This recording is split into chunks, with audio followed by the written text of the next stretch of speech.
It's Brian Preston, the Money Guy.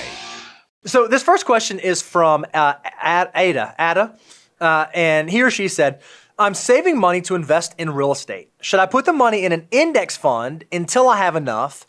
And should I max out my 401k before I do that? So it does not sound like she or he is buying their first primary residence. It sounds like this is for investment opportunities. This is for buying, I'm going to assume, rental real estate or something like that.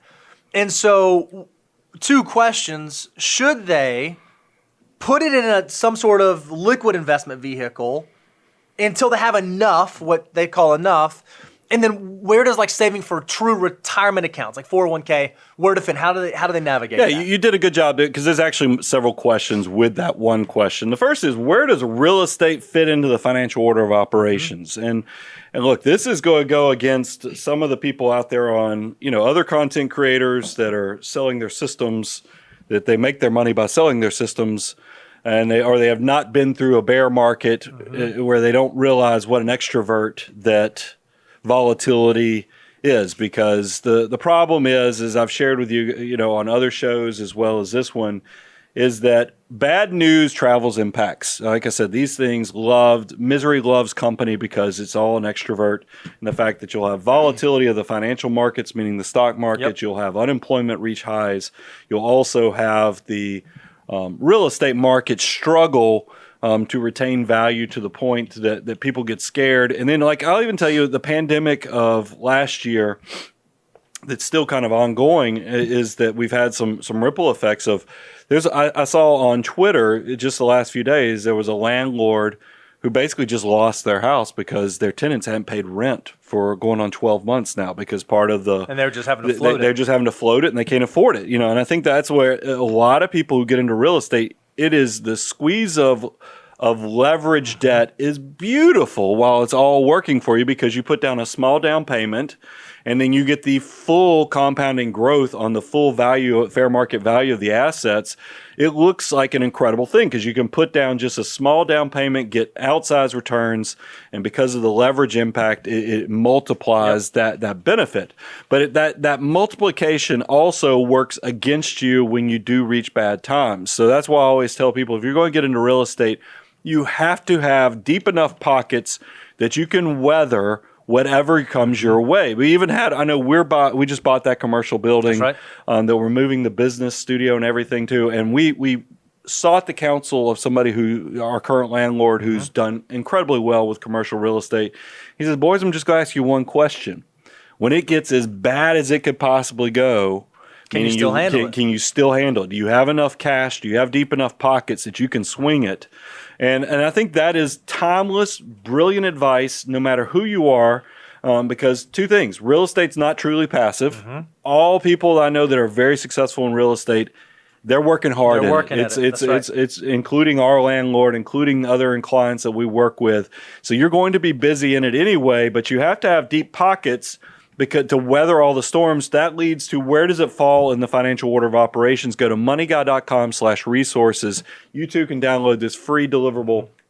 I consider real estate to fit into steps 7 and 8 because this is hype. This means that you have now reached a level of success that you have deep enough pockets that your retirement probably is on track. You have liquidity with savings and emergency reserves that you can weather the storm that comes your way. And it didn't neglect the free employer match. It didn't neglect the tax-free benefit of Roth IRAs, health savings accounts, and maxing out your employer retirement plan. All those things were respected, taken into account, as well as the 2 emergency reserves with step 1 and 4.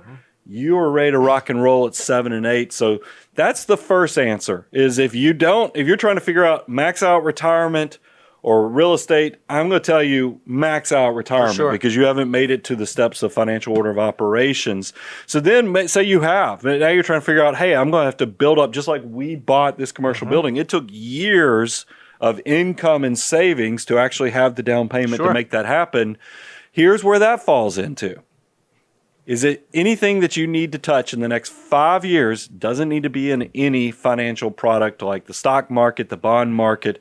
It needs to be pretty liquid. Yeah, now I'll give you a little bit of a pass here because I know for a lot of folks, when they are thinking about investing in real estate, they don't often have a specific piece of real estate targeted, right? So because obviously, if you're thinking about buying real estate, but you got to save for 2 years to have enough to buy it, odds are it won't be for sale at that time. So a lot of folks say, hey, at some point in the next few years, I want to invest in real estate, so I'm going to save separately for that goal.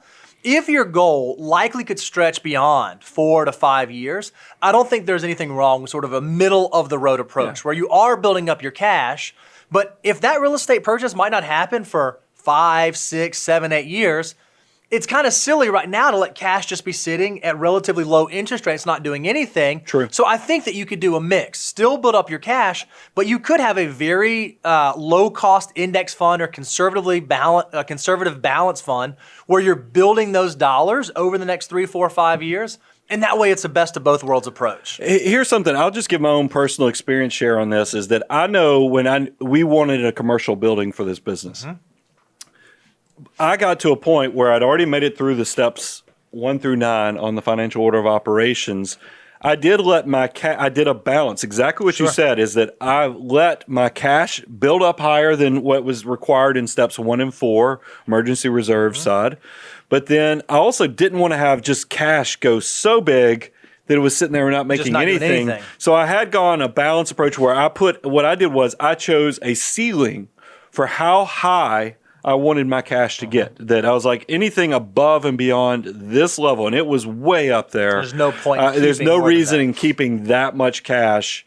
So I started dollar cost averaging more money into the investments, but I kept that because that cash reserves that I had reached, so you can customize this to your own situation, not only takes into account your emergency reserves, but also an opportunity pot. That's right. So right. in case the right piece of property, in case we hit a bear market or something where you can go and take advantage of that, I wanted to put a cap on how high even I wanted that opportunity pot to be. So then I would create a systematic investment plan above and beyond that. So I think it pays a lot of respect to what you did, but you have to have a plan that you're thinking about before you go into all this, because if you don't have a plan, I just don't see how you eat this elephant when the time and opportunity comes your way.